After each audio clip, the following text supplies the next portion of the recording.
Self-care. It's such a deep, layered word, and for me, it's really become the process of getting to know yourself, showing up for yourself over and over again. In creation of the Self-Care Creature podcast, I want to teach you, too, how to have a relationship with yourself. We're going to dive into the psychological and physiological unfoldings of adopting what I love to call a self-care lifestyle. This podcast is here to help you, the stressed out but spiritually minded individual who can feel that wild calling in your heart, who wants to develop self-care rituals to support your daily living, give you the confidence and know-how to live through your intuition and raise your self-worth. You deserve it. You are capable of this. And I want to help you understand how the hell to get there, what it actually means, and how do you actually live it. That's where my intention is with this podcast. The Self-Care Creature podcast, brought to you by me, your host, Courtney Klopp. Let's dive in. As dear personal friends and the co-founders of Self-Care is for Everyone, I know that we share a lot of similar values and challenges within our own self-care lifestyles, and I wanted to take some time to speak with you a little deeper about our own journeys and just to help other people listening. Yeah. Thanks so much for having us, Court. Seriously. I mean, this is obviously extra special for us, and I think we told you on the phone, like, for me, it's always humbling to be invited to be on a podcast. Like, I feel like I'm sure you've experienced that, where it's like, oh, that's cool. It's, it's a different type of catch up. And then obviously with someone that we get to call a friend who, like you said, we share values. We met, I met you at the Ithaca Zen Center. I guess you did as well, right? Yeah, just a few years before you. Right. But still such a great one. Yeah, for sure. I think it was was it 8 years ago now, Sasha, that I think that was my first time there, and that's when I met you. Yeah, that's crazy. Time flies. Although I feel like I've known you forever. But I know. Time. Right. That's wild. And then you guys started dating 5 years ago? 2018. Yeah. 2018. Yeah.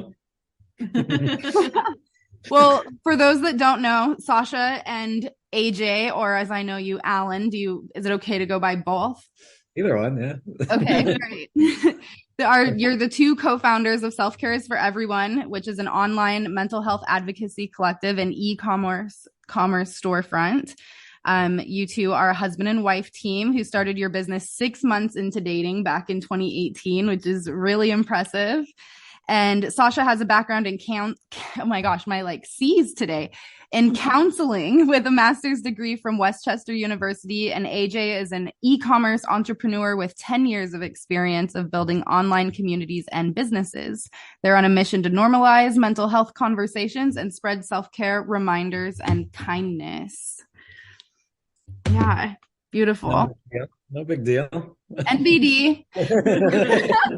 I remember when you first started your brand, and Sasha, you had messaged me on Instagram through that account, and you were like, "It's Sasha," and you had like 60,000 followers at the time, I think, and I was like, "What?" So fun. I was like, let me hit Courtney up. Yeah. I mean, I think one of the things we share in common is like that word self-care and the reframing of it from like, I think where it's a word that everyone has a different relationship with it based on how they've heard it. It's also a kind of like newer term in popularity, obviously has roots in like nursing and other areas like social work fields and whatnot. So yeah, I think really tying it to that holistic and kind of mental health perspective, spiritual health. Just like whole body. Yeah. Do you have a specific kind of definition that you lean into at all, or what does it mean to you specifically? For me, I would say self-care is being kind to yourself so that you can be kind to others. You got to have that second part so that you can be kind to others, because I think a lot of times self-care is very much about how can I be my best self, which is super important, but it's so that you can serve others in return. Right. So I think having both for me. Yeah. I mean, I would say same, like the thing that comes up to mind is always kind of like the airplane analogy of you got to put your own mask on first. And similar, like self-care, self-care isn't selfish because what we're doing is refilling our own cup so that we can show up and be our best selves in different settings and be of service to our communities and all that. And it really is kind of like the internal maintenance and the inner work. Yeah. Oh my gosh, yes. Full on yes. Yeah, I want to dive into that a little bit more because I know that self-care is often portrayed as this individual pursuit, but you're both speaking to the community care and like the social connection that plays a vital role in our well-being. And I'm wondering, how do you incorporate that social and communal elements into your personal practices and your brand, if you'd like to add in that? Sure. I mean, I would say intimately one of my daily self-care is my relationship with Sasha, and like we're able to kind of wear so many hats together because of the energy and the preservation that this relationship gives to both of us. So I feel like a healthy relationship in which we're both always kind of like refilling each other's cups or checking in on one another throughout the day, and like because we also are very like complementary strengths, like it kind of has fallen into place or evolved. Like now when in a work setting, it's very similar. Like I have strengths in like organizing the house that complement Sasha's and we can kind of like trade, and same with business. Like, I can be deep in a spreadsheet and she's great at like really just overseeing such a large community, and showing up to it in the digital space every day, where it's like I don't know if I have that energy, that stamina as much anymore. Yeah. She makes it look easy. So charming. It's fun to see also the reaction on your face during a couple of those things, Sasha, because I can tell that you're like so grateful. Like, yes, like you take care of that. Like I have no idea about like that side, or I have no interest in that, and vice versa. Like knowing strengths and weaknesses in general in life is so important, but in a relationship and as far as, that self-care support, I think it's so vital. Absolutely. And just going off of what AJ was saying, in the community aspect, like just knowing that you can't do this on your own, like we can't do this self-care is for everyone work on our own. The reason why people, heard about our brand is because someone else wore that sweatshirt, or we really do rely so much on community and reaching out to people who are in this space saying, hey, can you amplify that it's Mental Health Awareness Month? And like, then that's how we get the word out that we're talking about mental health this month even louder. So I think for us, the community aspect is, yes, internally for sure, we lean on one another so much for a lot of the like refilling of the cup and community care in that space. But even beyond the two of us, we lean so much on those who we connect with online to help spread this message further and deeper and wider. So I think a lot of it. And I mean, just to jump off of that, it's also when we're talking about self-care and mental health all the time. So in essence, we're talking about healing and self-preservation and along with self-care. And, what comes to mind is the idea that like healing can only happen in community. Like healing can happen. It's not a solitary pursuit. So, I mean, we obviously, as part of our brand, we talk about the importance of therapy. I think it's played a big role in each of our lives, and also just in general, like life gets messy, and when heavy things get dropped into someone's lap, it's not just that person who's going through it. Their whole community gets pulled into it, and like we all share the burden of like heavy news when that approaches someone that we know and love. Definitely. Yeah. And that's the importance of community too, is like being able to pull those strings for each other, like making a meal for someone, or, even as simple as sending a card, but just all the little ways that people show up for each other. And I feel like, and it's absolutely okay if you have a different perspective, but I do feel like that's kind of dissipating, maybe is the right word, like in our society. Like we just don't see as much of that anymore. People, it's like so much individualism at play, and I'm wondering, like, do you see, like, how do you see the intersection of personal and collective well-being evolving over time? I mean, a strong thought comes to mind hearing that, because it's like, I don't know if people are becoming like, if it's dissipating because people don't want to, as much as it is like, it's getting so much harder for everyone to survive, and everyone's constantly in this like elevated nervous system. Like, I'm just trying to get through the day. I'm trying to pay bills. Like, so it's not so much like that people wouldn't want to.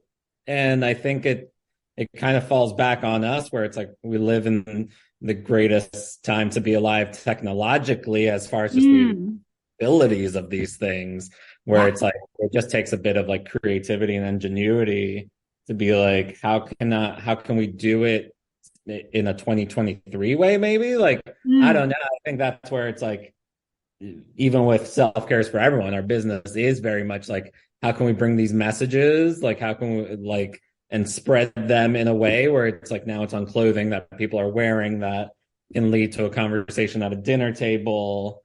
But I just think at like the feedback that we feel and like hear, I feel like through being in the space and through these communities is just like, it's really tough out there, and people really appreciate something as simple as a DM, or like we lean more on like voice memos to do that human touch. And I think people are surprised by that, or it's a bit more unexpected. But yeah, I don't want to take up all space, but yeah.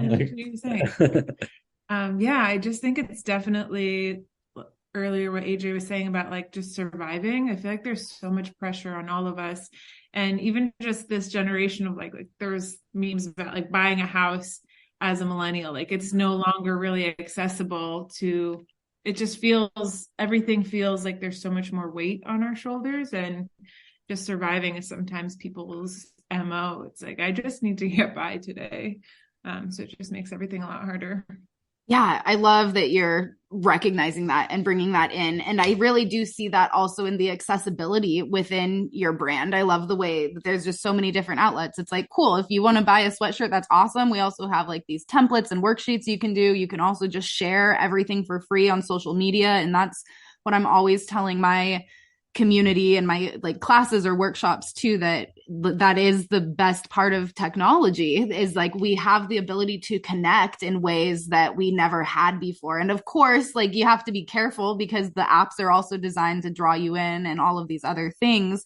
But above all, there's just an opportunity for true connection there. Like, especially like you're saying, the voice notes, like that's a beautiful way to genuinely touch in with someone. That's very unique, because I don't think, a lot of, even I send voice notes occasionally, and I still hear people saying, nobody ever does that. or people sometimes will say, oh, I like, thank you for the voice note, but like, I'm too shy to send one back. And so little things like that.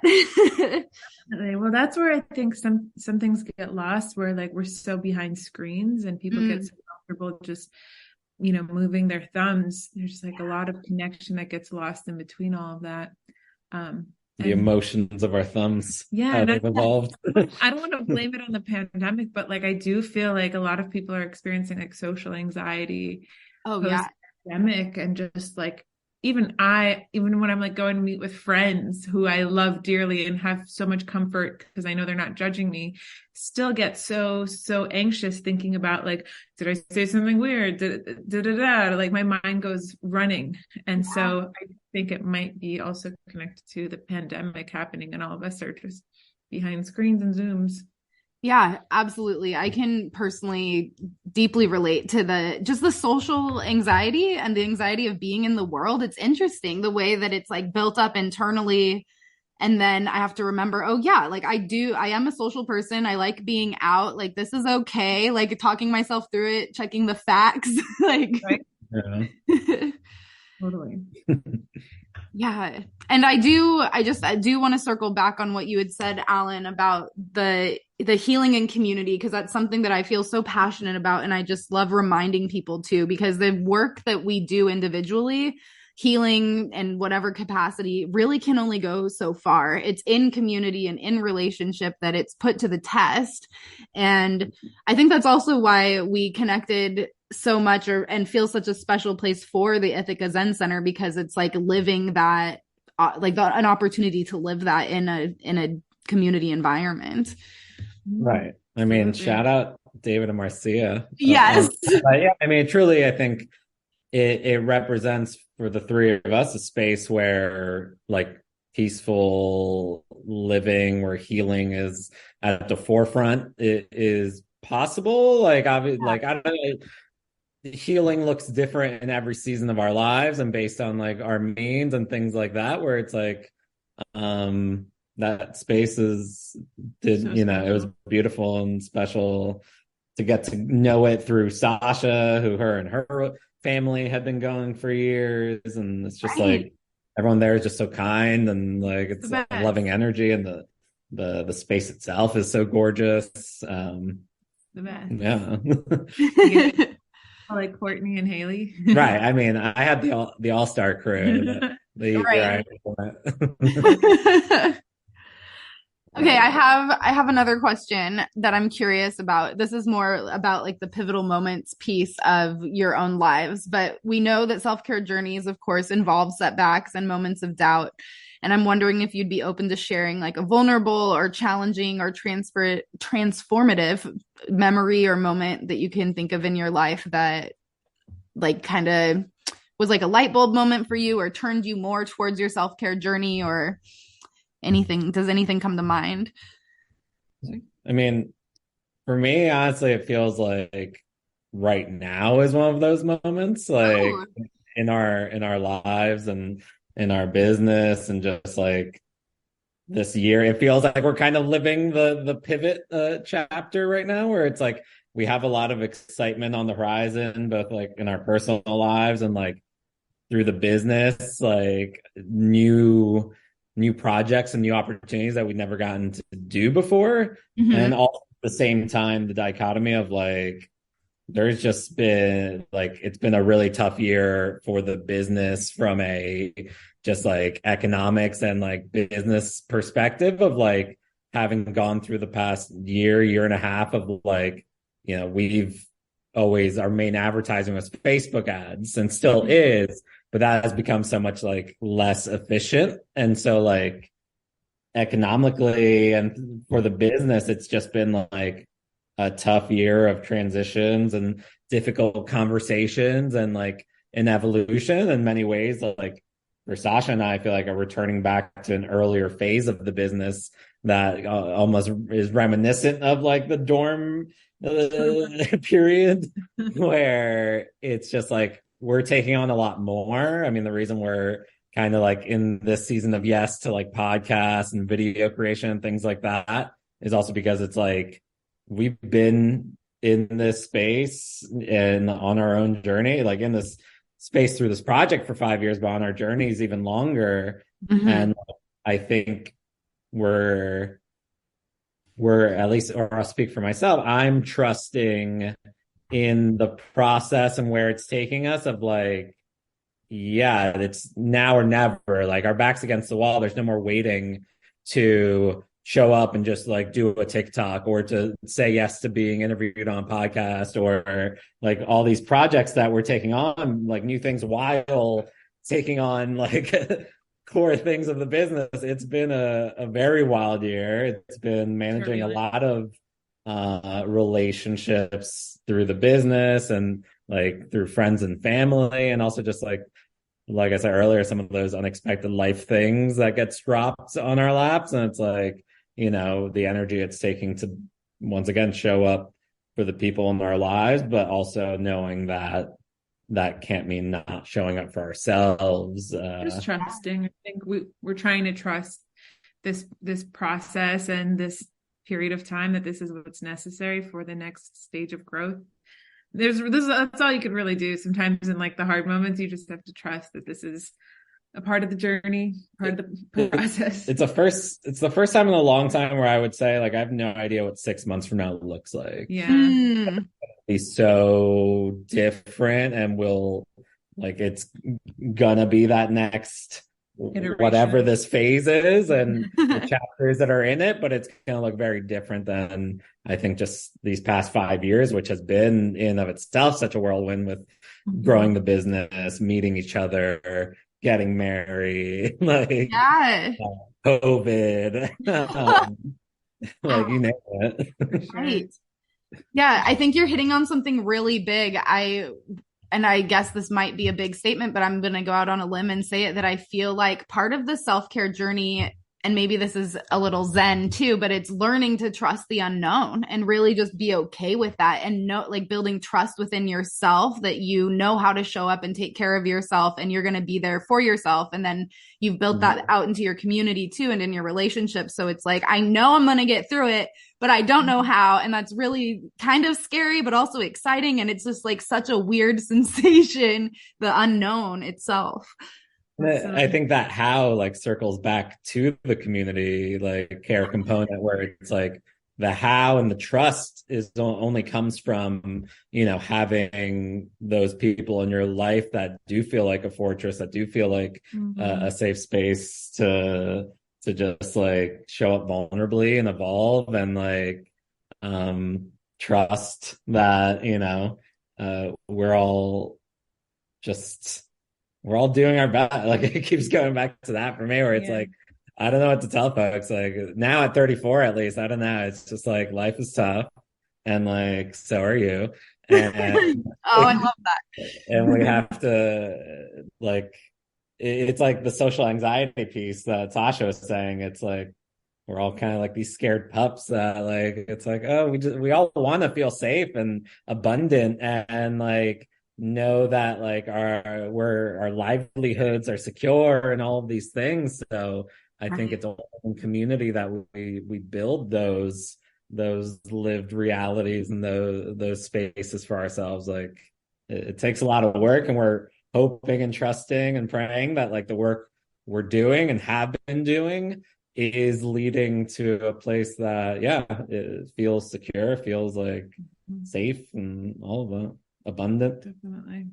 Yeah, I love that key, like a phrase you just said there, lived reality. It's so poignant to being able to believe what's possible for us. And of course, being able to imagine it. And that's the other reason why I love social media at this time, is because along with the connection, we're like, and of course it can trigger some imposter syndrome or comparisonitis, as I call it, but it also can expand you to see what else is possible for you and begin believing in different ways of being for yourself. But having that lived experience really is what changes the nervous system, because otherwise we're just living in dreamland, so to speak. And so I love that, you just mentioned that, bridging that reality and trying, that's like what we're all about, I think, in both of our businesses, is just trying to bring that lived experience more to people in all of these various ways during what's alive in the world at this time. Right. I feel like just to like, even though right now is definitely a hard time, I feel like a setback for me that was disguised as self-care and disguised as improving myself was actually a setback that pushed me into where I'm at right now. Would be before I met AJ, I have always been into the health and wellness journeys of like, that's what led me to be in the Ithaca Zen Center. I wanted to improve myself and get healthier. And I think that's like the word that gets disguised as well, as like healthy equals skinny, fill in the blank, but like skinny, smaller. And so for me, I was leaving college, entering grad school. And for the first time in my life, I was lonely. Like I was experiencing deep loneliness. I wasn't surrounded by the friends that I knew. I wasn't making new friends. I was just like alone with my thoughts. And so in the name of health, I was obsessed with food. I was like obsessed with every single thing I put into my body. And it led me to a rock bottom moment where it wasn't sustainable anymore. I couldn't no longer live like this, because I would have these like panic attacks where I couldn't stop crying after I ate something. Because in my mind, I was like picturing myself getting fat, which is like, there's so much fat phobia that's like underlining all of that. And so these panic attacks led me to realizing I need to seek therapy. And that was kind of the first time ever that I gave myself permission to go to therapy. And so that led me to my now self-care practice that I can't live without. I have a therapist now. Since that moment, I've had therapy. And so, which I feel really privileged to say, but that's really become a huge part of how I take care of my mind, is like having a space where I can process and figure out, what's going on internally, because then I can show up in my life a lot better. So for me, the setback led me to realize, well, that's not really self-care of like trying to lose weight. That doesn't make you healthier. What's healthy is having a healthy mind and having a healthy relationship to everything around you. And so I think sometimes self-care can be disguised out there, and like health can be that disguise that you might see it under. Thank you so much for sharing that. And that just gave me so many chills. I can resonate with that so deeply with my own disordered eating patterns. And that's a really vulnerable share. So thank you. Yeah. And I just relate to it so deeply. I think that's a really great point to bring to the table, because it's true. Like, we really can wave like these flags in the name of something, and then just like culture, and let alone our own trauma and patterns and things like this, just sometimes disguise it as something else, which is why I'm always saying self-care is so deeply layered and multifaceted. And I felt really similar about that recently with a value of authenticity. And I know that we all have that very deep value, but somebody told me, or I think I learned, I've been obsessed with Gabor Mate's work lately. And he was saying that authenticity is being able to know how you feel and how to act from those feelings. And I was like, oh my God, like, what did I think authenticity was before? And it just basically just opened my eyes to realize all the ways that I thought I was being authentic in my life, but also maybe how I wasn't actually able to be. And it's just same, but completely different little antidote I wanted to share there. So thank you again just for saying how we can disguise it. And what I also hear you perhaps speaking to, and let me know if it's different, but it's really like that self-acceptance and accepting what is, rather than trying to get to a certain destination or a place. It's like loving every part of you along the way. Absolutely. Which actually reminds me of like an Instagram post that I saw years and years and years ago that really, I feel like it was kind of like how you had a revelation when you heard that definition of authenticity. Yeah. It was one of the things where it was like, what if you stop trying to love yourself and you just start with self-acceptance? And it was like, oh my God, like, cause there's so much pressure. It's like, love yourself. It's like, well, what if I'm not there yet? Like, what's in between that? Yeah. So it's like, if you start with just accepting as I am in this exact moment is okay, and that like that's the first step, it feels like, and then you can like start building off of that point. But I think for me that was a light bulb moment of seeing that you can start with self-acceptance, and you don't have to push yourself to like fall in love with yourself. Because think about any relationship. You go on a first date, are you going to love the person on the first date? You might not feel that way. You most likely won't. You might just like learn about them and accept them as they are in that moment. So it's the same relationship with yourself. I love that analogy. Sure. Especially thinking of like building healthy relationships, right? Like, I'm the type of person that falls in love quickly, sure, but then it's like there's layers to that too. I think like knowing how to be in a healthy relationship, you're going to go into it and you're going to feel somebody out and you might get excited and be like, wow, they're really cool, but then it's like along this journey you're like, okay, well, like, what kind of questions do I need to ask? Where am I at? It's like learning to check in with that person, and of course with yourself. And we're talking about that self-acceptance. I also call it a neutral state in some of my trauma-informed training. That's like the word that I was encouraged to be able to use, because it's just so like, okay, I'm not, there's like nowhere to go. There's no positive or negative connotation around it. It's just what's neutral, and can that be okay? So acceptance, neutrality. I love that. Wow. I love neutrality. I've enjoyed listening to you guys say that.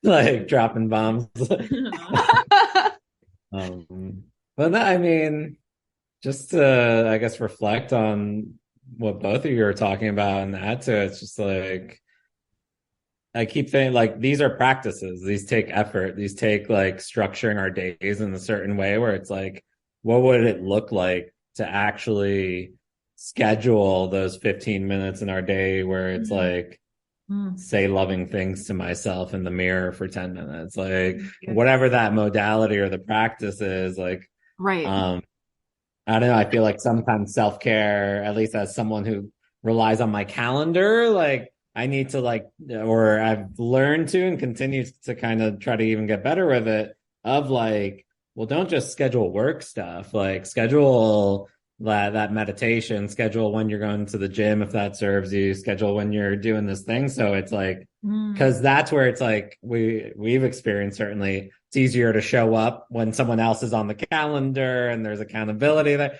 It can get hard to show up when it's just like, oh, well, that was just going to be me doing that. Right. So I don't know what that is, where it's like, we don't give ourselves that same level of respect sometimes. Yeah. Or like, our mind is so great at like playing devil's advocate or lying to us or like playing both sides where it's like, well, does it actually feel better to do this right now? Or is the thing that I really don't want to do actually the thing that, is going to make me feel that much better in an hour from now or whatever? Yeah. That makes me think of like, just to go back to comparing relationships to the self. Yes. Like in any relationship, to show someone you love them, there's like an action tied to it. And like, if you think about the love languages, there's like words of affirmation, acts of service, quality time, like all of those things require some kind of action. And if you think about self-love and like showing up for yourself, self-care, there has to be an action tied to it. Or that's just my perspective. This is not necessarily, might not resonate with someone else, but like there has to be an action tied to showing up for yourself. And so how do you show yourself love? It's through doing things for yourself. It's like doing your dishes. It's like if you in a relationship do the dishes, your partner comes home and they're like, that was really nice. Someone did the dishes for me. It's like that sense of relief. It's like, how do you do that? But for yourself, it's just as important to have those things on your calendar, like AJ said. Oh my gosh. Yeah. I love that perspective. And it really is. I think it's so easy in our culture, I guess I'll say society, to just, like you're saying, AJ, to schedule things again and again and never schedule for yourself. And then in that way, it's like we are encouraged and also never slow down enough to face ourselves. And that's when it can start to feel scary. And when we do, we're like, oh my God, who am I? When I slow down, I just feel anxiety. Like it becomes such an uncomfortable space, and it can just start so tiny with little check-ins, it doesn't have to be a big practice, but yeah, that tiny little bit over time makes such a big difference. And I would say even, one practice, once again, these are aspirational. I'm like, I would love to be at a space where I'm doing these, but when we got to talk to Trudy Goodman, she had talked about like designating a space in your house, like a small space, a corner, whatever. Yeah. And have that be the space where you just like whatever you need to feel that day, or like whatever feelings you haven't like allowed time or space to kind of like let come through you, like designating that. And I just think of the fact that like, once again, like past 5 years plus has been so wild where it's like, I'm still processing things from, half a decade to a decade ago. So absolutely. It's like, let alone when the stack continues to like pile up with everyday stuff. And once again, daily responsibilities and that's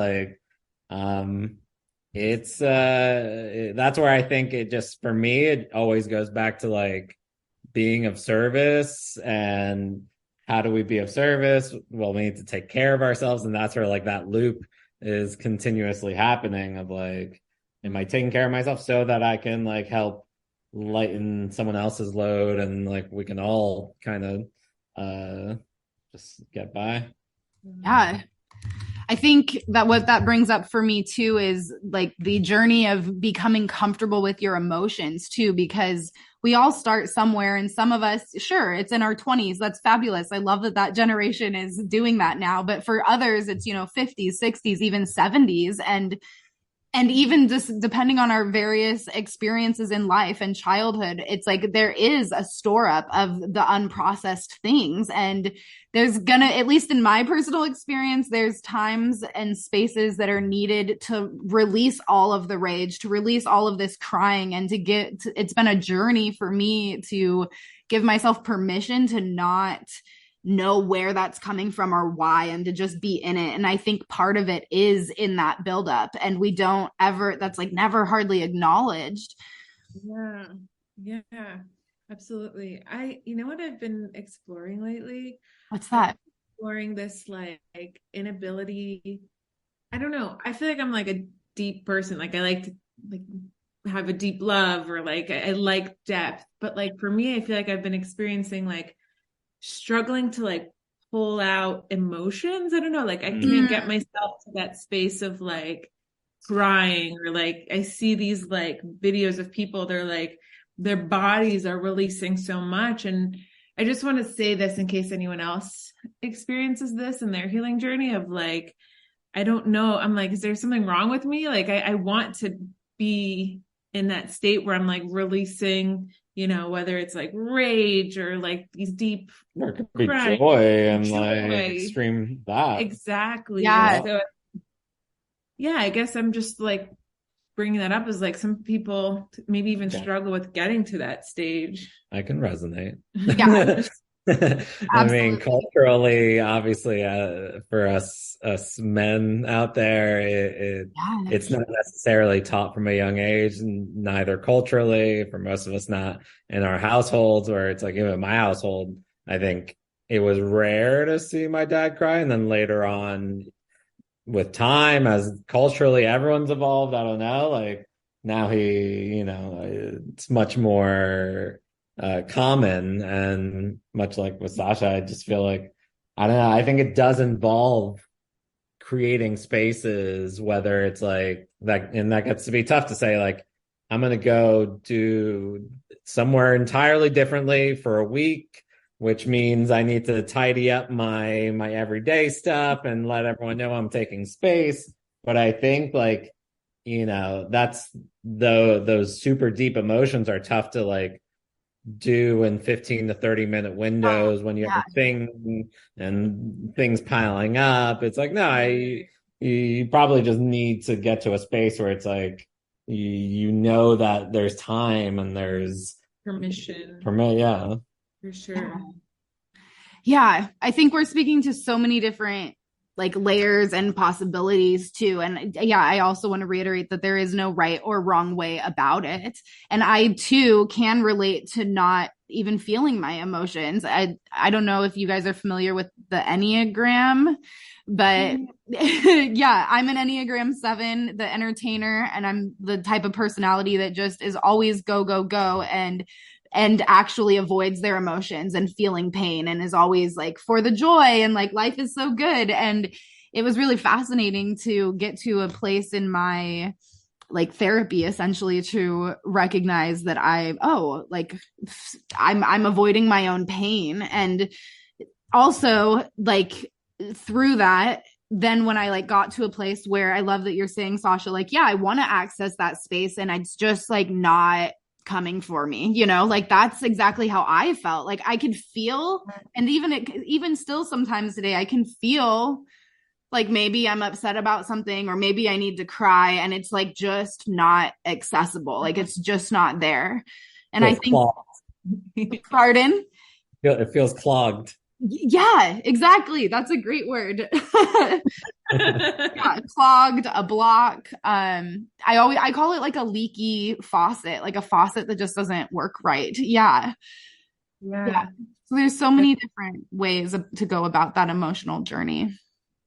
Yeah. Is there anything that like you would, whether it's recommend to a friend or to a client of like, who might want to access those emotions, but doesn't have access to like going somewhere for a week, like a meditation retreat, or like, is there anything that you would recommend to someone who wants to experience those feelings? Or maybe they don't have to, I don't know. I don't want to assume that that's that's not necessarily the right way versus the wrong way, but how do you fix that leaky faucet if you're someone who's busy? Oh yeah. Well, yeah, that's like the learning how to create some slow down space in your life so you're not so busy so that you can actually face yourself. And at least in my work with my clients, that tends to be the number one thing, is that people are either just so busy that they can't face themselves, even if they're open to it. But then there's another part of people, or another demographic of people, that just also don't want to face themselves, and they don't like that space, and it's very uncomfortable. And at least in my work, and I know that I'm not like for everyone, but that is what the journey I take people on, is learning how to get comfortable being with yourself and knowing yourself, because exactly what we talked about. But like, I just so strongly believe that knowing yourself is that bridge out to community and being able to relate with others. So I think I would recommend being able to find a place in your day where you can just be with yourself for a few moments. And whether that's like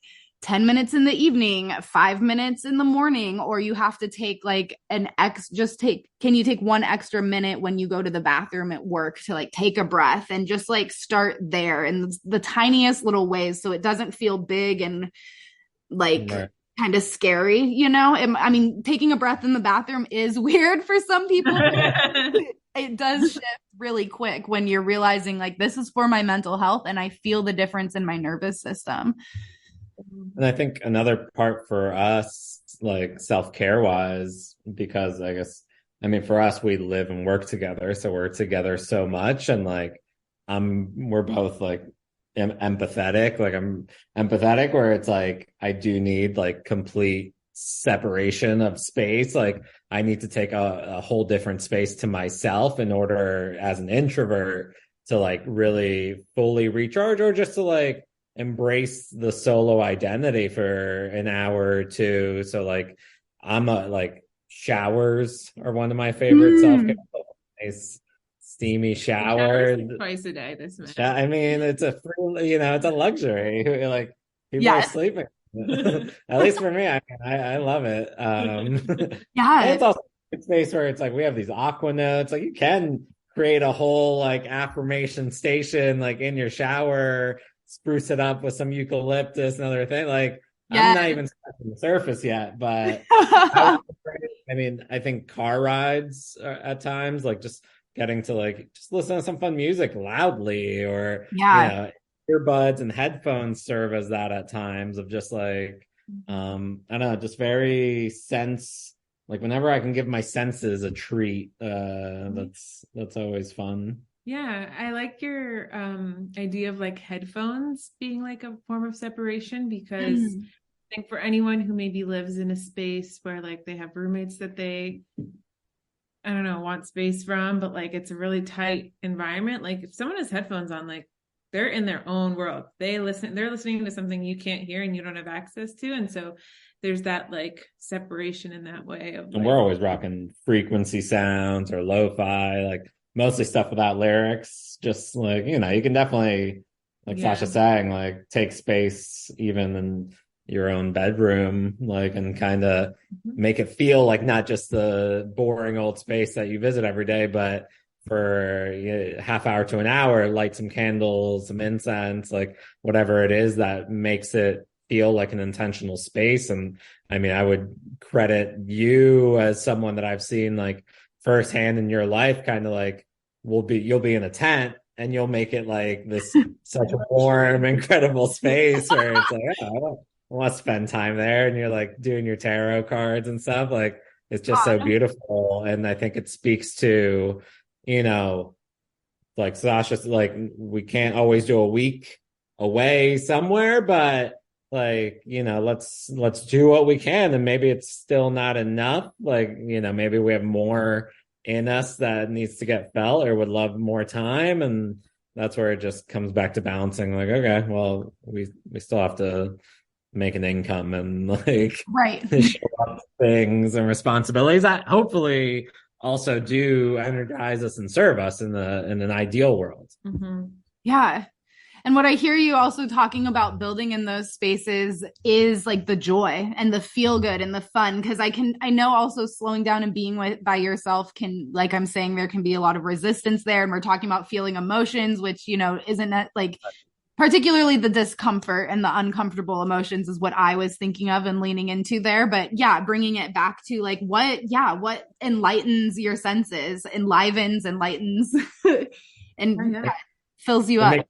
It makes me think of like children, the inner child, like the common visual of like a kid's crying and you take them to get ice cream and they're smiling 20 minutes later. It's like you said, the space that we know can get filled with such vivid feelings, and that's tough. It's like to have that come through you, like, can we, bring ourselves that little treat that will kind of honor our inner child for doing a difficult thing and feeling a feeling and showing up for ourselves. Yeah, I think that's another aspect that's so important of like that self-care journey or lifestyle is learning how to check in with yourself and ask, what do I need? And having it be genuinely nourishing for your nervous system in some way, rather than like that fuck it phase, like, fuck it, I'm just going to go do this. And there's a time and a space for everything. But yeah, I believe that the journey we're speaking of really allows us to support ourselves in a way that allows us to show up in our lives differently. Yeah, I think that speaks to like a self-awareness that gets built up over time and like really know what works for you. Like, I don't know if he had showers on his self-care list 5 years ago, but now that's kind of his space, or like, you know what I mean? So learning what your thing is and figuring out what helps regulate your nervous system. Everyone's self-care thing is so different. Everyone's got a unique thing that helps them. So oftentimes we're like, well, what works for you? Like, how did you do this? And so it's like, how do we stop looking at what other people are doing and go inward and be like, what works for me? What worked for me before? And really relying on your own wisdom and nuggets that you've got. Yeah. No, all this talk of like nervous system, like, ties to the breath. And like, if we're not self-aware or checking in with ourselves intentionally, someone with anxiety, I can go, a couple hours of my day and I'm like, I've had shortened breathing in my chest for a while that, if I let my mind keep racing, I'm not ever going to like kind of be able to catch myself, slow down and be like, something as simple as a minute of like conscious breathing could be all you really need to be like, oh, I wasn't really, like our mind will run with like whatever it wants, and it's just like, no, you just like had to stop and like breathe, like you're safe, like you're okay, like it's fine, like yes. I love that reminder. Oh no, go ahead. Oh no, I was just saying breathing, y'all, and then I said everyone take a breath. I took a deep breath when you were saying that. I'm like, oh yes. Oh.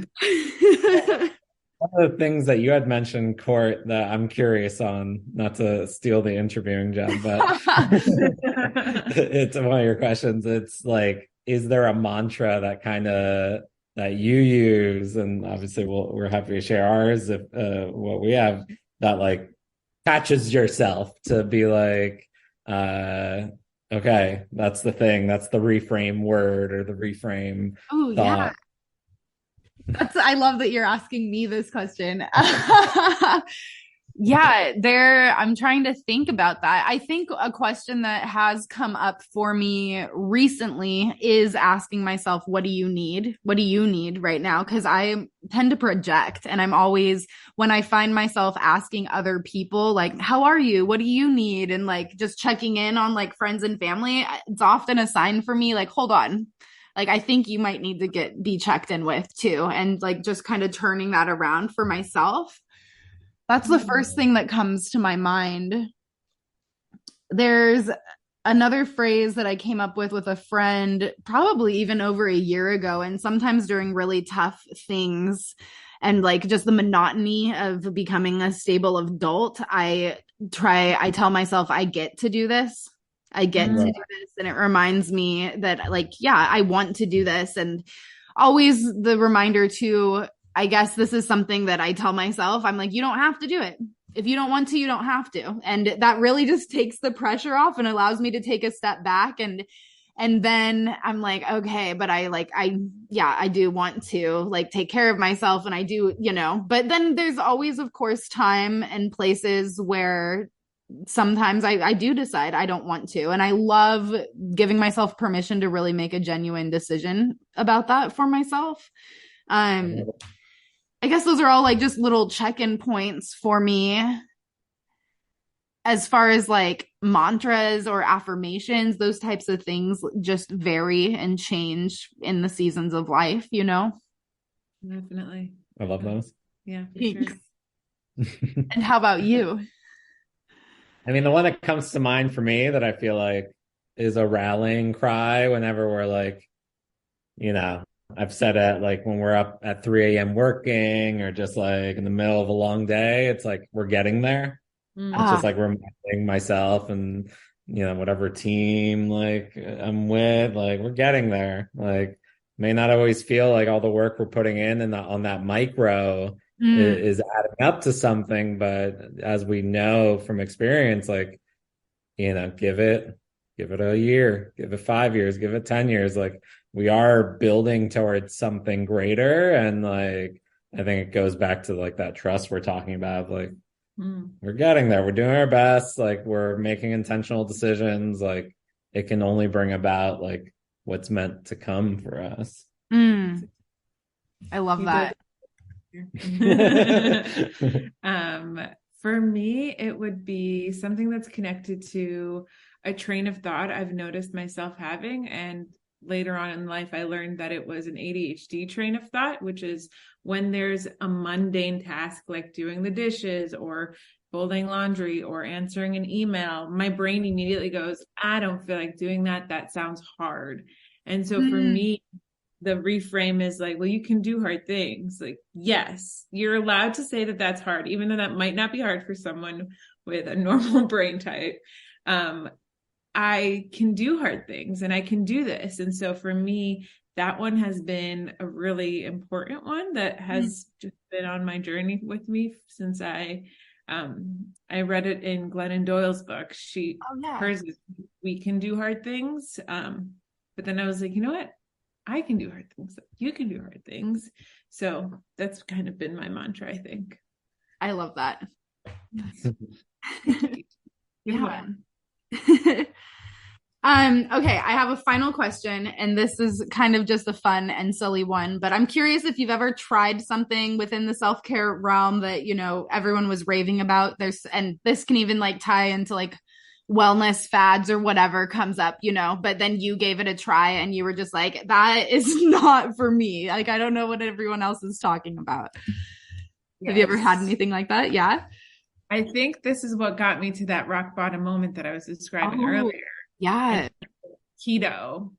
I was on keto for 6 months and I was like, in the beginning felt great.